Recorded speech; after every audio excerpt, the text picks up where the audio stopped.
안녕하세요. 마틸다입니다. 오늘은 준 콜린스가 쓴 크리스 알랄 신부님의 하느님 체험 이야기를 들려드리겠습니다.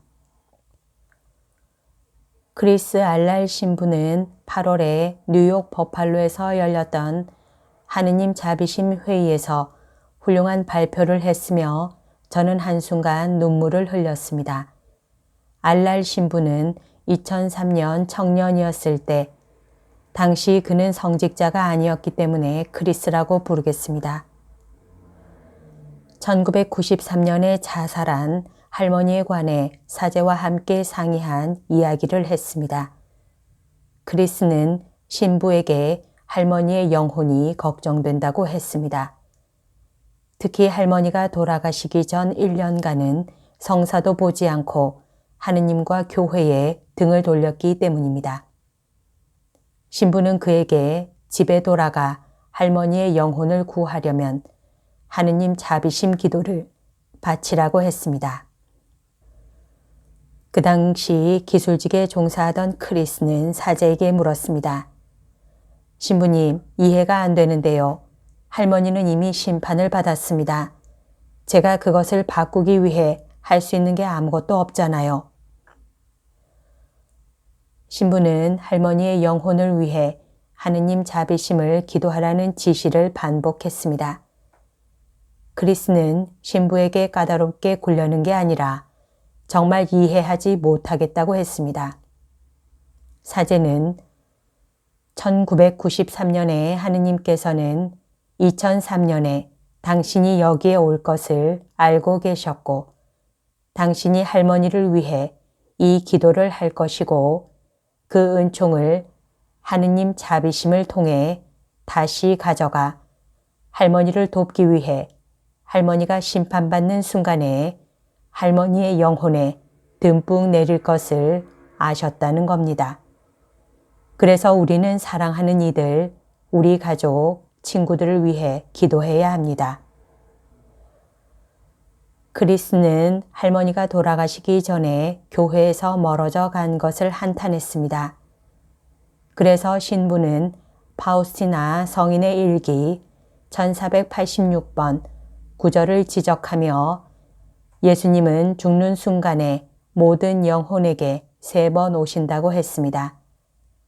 영혼이 예수님을 한 번 거절하면 예수님은 가버리십니다. 그러나 그분은 2번째 또 오십니다. 영혼이 그분을 다시 거부하면 그분은 가버리시지만 다시 3번째 오십니다. 영혼이 3번째도 거절하면 그때 영혼은 영원히 길을 잃게 됩니다.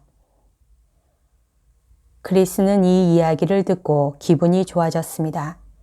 할머니는 좋은 사람이었기 때문에 결코 예수님을 거부하지 않았을 거라고 느꼈으니까요.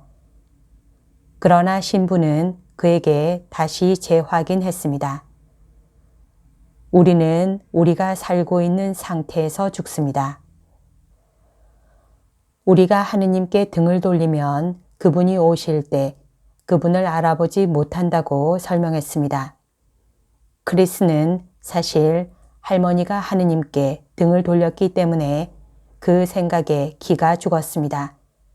그러나 신부는 계속했습니다. 당신의 기도가 없으면 할머니는 하느님을 못 알아볼 수 있습니다.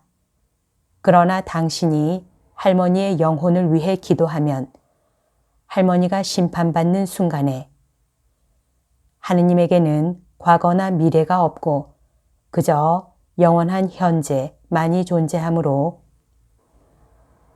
할머니가 심판받는 순간에 그분은 당신 기도의 은총을 가져가서 할머니에게 듬뿍 내리실 수 있습니다.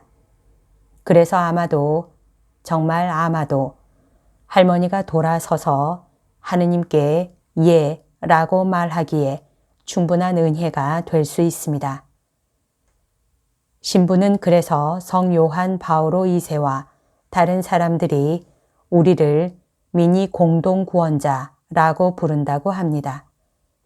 우리는 그리스도의 몸이며 서로를 위해 기도하는 것이 매우 중요합니다. 기도는 상황을 바꿀 수 있습니다. 악마는 요한 비안네 성인에게 8만 명의 영혼이 당신의 기도와 고난으로 지옥을 피했다고 말한 적이 있습니다. 그래서 우리는 기도와 고통을 봉헌해야 합니다. 신부는 계속해서 일기의 1698 구절을 언급했습니다. 그것은 하느님의 자비가 때로는 마지막 순간에 영혼을 어루만진다고 한 것입니다. 크리스는 그런 자비로운 하느님을 생각하고 울었습니다. 그는 바로 그 자리에서 남은 생을 이 희망의 메시지를 전파하며 보내기로 결심했습니다. 그리고 실제 그렇게 하고 있습니다. 크리스는 원죄 없이 잉태되신 마리아 회에 들어갔고 몇 년 전에 사제로 서품되었으며 현재 마리아 봉사회 지도 신부를 맡고 있습니다.